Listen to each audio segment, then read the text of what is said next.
What's up, Z-Pac? I'm here with my boy Darth. That's a little foreshadowing for the first month of 2016. You know what I'm saying? Shh. Or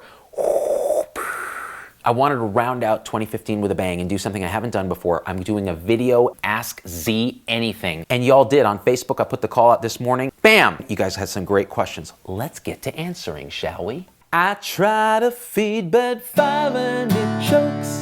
Tara Rahi, R-A-H-E, I hope I'm saying that right. She asked, what are your feelings about respiratory therapists? Personally, I think we rock.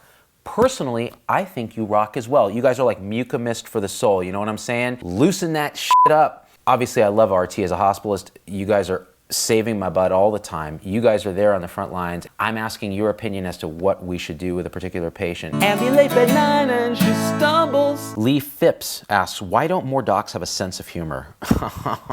Here's the thing, and I've struggled with this, okay, because I am who I am. I've always been insane and histrionic and all of that. Going through medical school, my classmates, most of them were really, really funny, creative people, and that was beaten out of them.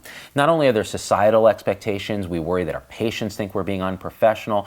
Our mentors are a bunch of super conservative assholes. Even as a medical student, I got yelled at by my attending, and you know, you don't respect the hierarchy of medicine and all of that. Too bad. And then what ends up happening is all this fun and creativity and sense of humor gets beaten out of us. Look, when I was full-time taking care of patients, I used humor very sort of strategically, and I can only think of maybe one time where it backfired, but in general, it's so helpful, number one, to humanize the physician, and also to put everyone at ease, and also to teach, because a lot of times when people are laughing about something, they remember that if there's a teaching point embedded in it, and that's sort of the whole philosophy of Z-Dog Industries in general. Part of my goal is to encourage people to say it's okay to go ahead and be funny and use humor. It's an advanced coping mechanism. We should use it to bind people together instead of what happened to me when I was super burned out at the bottom of my career as a hospitalist, where I was using it to build a wall. You know, I think part of the problem with a lot of doctors is they don't know when to modulate their humor. The frontal lobes don't know that, okay, this is inappropriate, this is appropriate, and so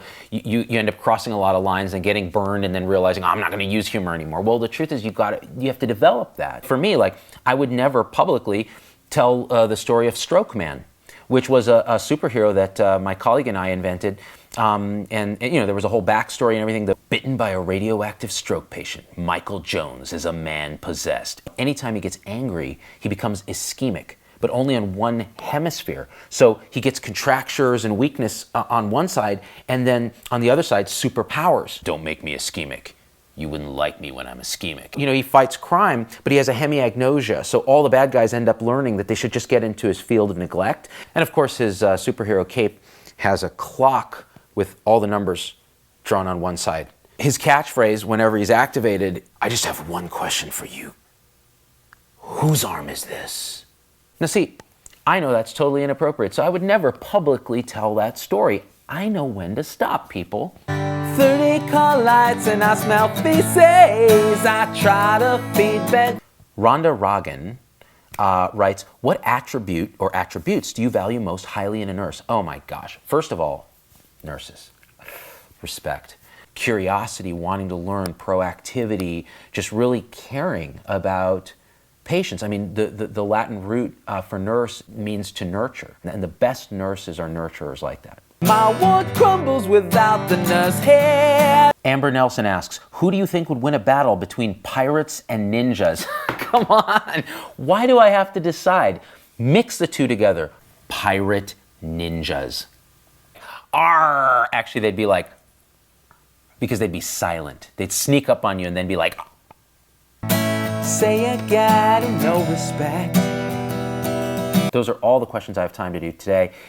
It's the end of 2015, it's New Year's Eve. I am so excited about what we're gonna do in 2016, and I want you guys to be a part of it. Leave your comments below, tell us what you'd like to see us do in 2016. Subscribe, get your friends to subscribe. Log into their accounts on YouTube and subscribe to me, and they'll get an email with all our vlogs and videos and stuff, and they'll be like, oh, how delightful. Or they'll think you're a crazy cyber hacking stalker.